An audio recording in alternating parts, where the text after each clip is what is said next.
Se libérer de sa lignée et guérir son féminin, aux éditions Secret d'Étoile. Bernard Chomeil a écrit ce livre avec un regard de thérapeute. Que les femmes accèdent à la puissance, au pouvoir et à la présence, c'est légitime. Qu'elles soient heureuses, c'est un défi plus délicat et plus ambitieux.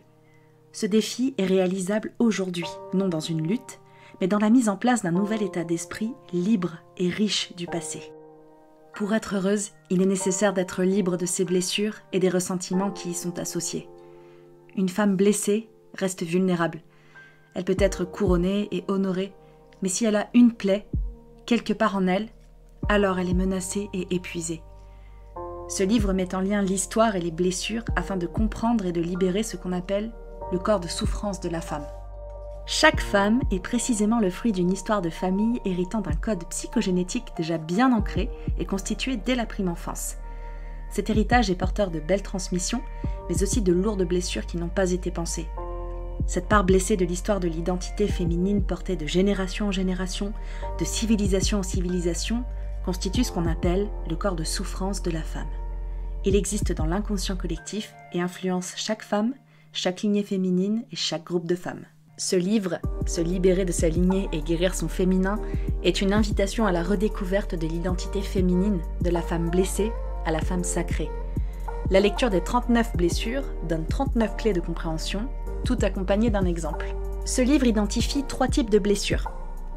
Les blessures de la chair, qui marquent le corps physique et s'inscrivent dans la mémoire cellulaire de la personne envahissant son corps ou un organe et s'activent dans les générations suivantes, telle une sorte de code psychosomatogénétique. Par exemple, l'utérus familial blessé, la césarienne ou l'infection urinaire.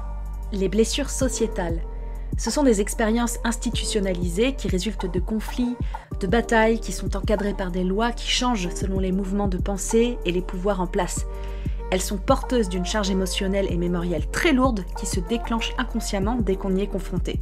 Par exemple, le divorce, l'avortement ou encore la PMA. Les blessures archétypales, perpétuées à travers le temps, sont devenues de véritables schémas scellés dans l'inconscient collectif et particulièrement dans l'inconscient du groupe social culturel auquel on appartient.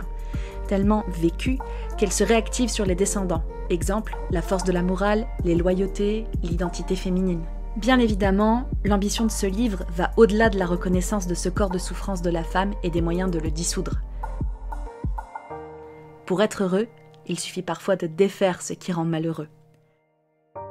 L'ambition est de rendre fluide le corps de gloire de la femme, c'est-à-dire tout le potentiel du féminin, sans l'ombre des malentendus et des ressentiments de toutes sortes. Ce terme de corps de gloire, un peu exubérant, éveille l'idée de réussite, de dépassement, d'aboutissement et de célébration. Il stocke toutes les victoires de la femme à travers les civilisations. Il représente tout le capital positif des expériences de vie. Ce livre honore l'identité féminine dans une puissance existentielle parce qu'il reconnaît sa nature profonde. Ce livre reconnaît le pouvoir de transformation de la femme et invite à la métamorphose du féminin. L'émergence du plein potentiel de la femme ne peut venir que d'elle-même si elle valide le changement de la femme blessée à la femme guérie. Il faut, à un moment donné, s'accorder le droit d'avoir fait ce qu'il fallait pour changer.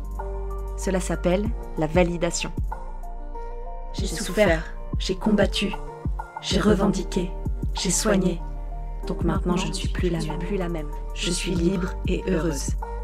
Cette validation est le déclic d'un vrai changement de conscience, d'un vrai changement de société et d'un nouvel équilibre féminin-masculin.